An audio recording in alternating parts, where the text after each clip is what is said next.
Hello everybody, and welcome to exercise 2 on page 25 of the workbook. Okay, let's take a look at this exercise together. So this is an exercise in being able to recognize the equation of a plane in its various forms. Okay, so they ask us, which of the following four equations are equations of planes? And if one happens to be the equation of a plane, could we write down a normal vector, the vector that's perpendicular to the plane? Right, so let's work through these one by one. We'll start with part A here. 2x plus 3y minus 5z equals 4. Is that the equation of a plane? Okay, well, a quick way to recognize the equation of a plane is to look at the power on the x, y, and the z. Notice that the powers are 1 for each of those variables.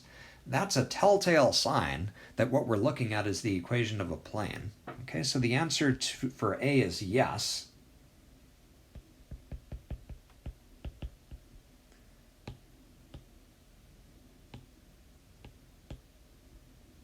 So 2x plus 3y minus 5z equals 4 is a plane. What is its normal vector?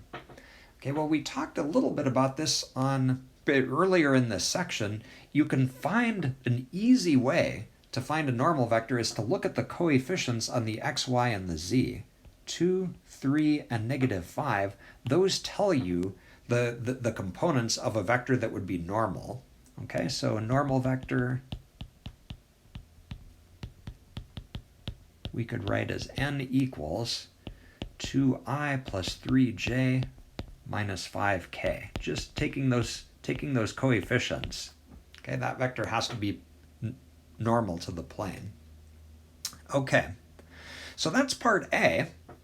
And let's move on to part B. So 2x squared plus 3 times y minus 2 all squared minus 4 times z minus 1 all squared equals 0. What do you think? Is that the equation of a plane?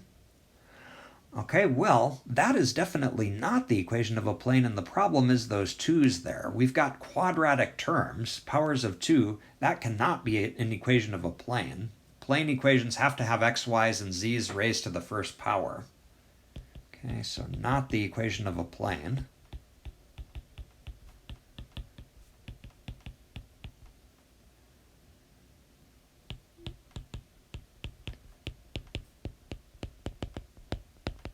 Okay, because of variables raised to the second power. Okay, otherwise known as quadratic terms.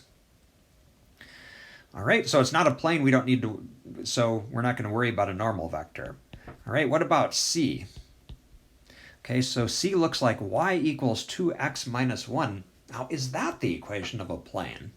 Okay, it's kind of weird because there's no z term. A z term is missing. Okay, but the x and the y are both raised to the first power, so this actually is a plane, even though the z is missing. Okay, and one way to convince yourself of that is to kind of take that equation and notice that we can rewrite it. Okay, so one thing that we can do is to get everything on one side of the equation by subtracting y.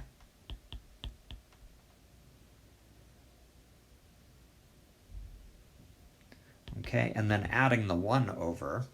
And that in turn can be rewritten as 2x minus y. And just to emphasize that there's no z, we could write it as 0z equals 1. Okay, is that the equation of a plane? It actually is. And you can see the normal vector again by just looking at the coefficients in front of the numbers. 2, negative 1, and 0. So this is a plane with a normal vector that looks like 2i minus j plus 0k, which we could just leave off if we want to. Okay. And then what about the last one?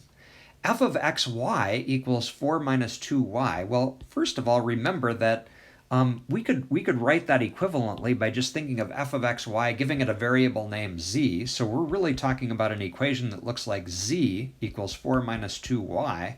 And if we rewrite that by adding the 2y to both sides, we get 2y plus z equals 4. Or if we want to emphasize the fact that the x is missing, we could rewrite it one more time as 0x plus 2y plus z equals 4. And that is the equation of a plane. The normal vector, again, we can get by just picking off those numbers in front of the variables. Okay, so this is a plane. Okay, with a normal vector that looks like 0i, so I won't write it, plus 2j plus k.